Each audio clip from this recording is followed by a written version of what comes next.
Getting tired of the mind-numbing, life-sucking, soul-draining, stop the world, I want to get off daily commute? Well, hang tight. The fix is coming faster than you can get from 0 to 60. I'm Scott Ellis. You're in a Johnny Cat.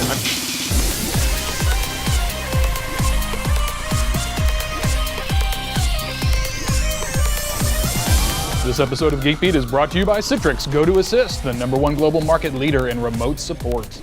The Dallas North Toll Road. It's part of my daily routine, and there's nothing quite like sitting in traffic to have the life sucked right out of you. I long for the days of self-driving cars, so the time I spend getting from point A to point B isn't a complete waste of time, but is rather a chance to be productive, relax, or bug my fellow commuters for a little Grey Poupon.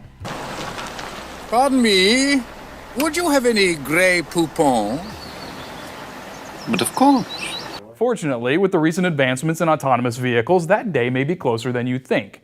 And this episode was prompted by recent news from none other than Tesla. If you haven't heard, Tesla Motors, purveyors of fine electric vehicles, announced that their cars could be driving themselves now. Founder Elon Musk said that they would be rolling them out not in a few years, but in the next 3 months. Or did they?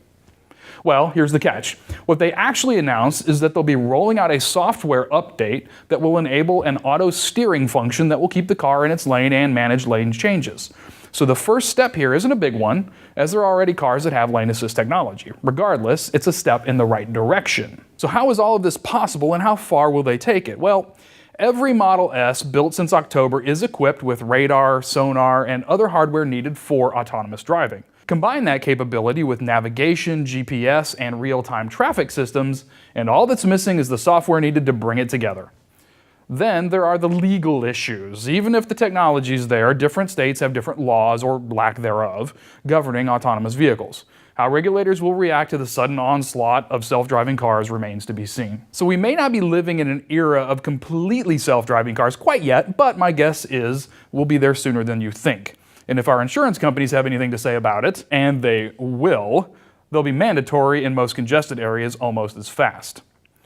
So why does a car guy like me, who by all accounts loves to put his hands on the wheel and his foot on the gas, love the idea of autonomous cars so much?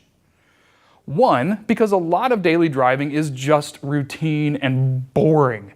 And when the highway is bumper to bumper, the fun part of the driving experience goes away, so I'd rather be doing other things, which leads to number 2, safety. Let's face it, drivers are more distracted than ever, and the basics of driving are tasks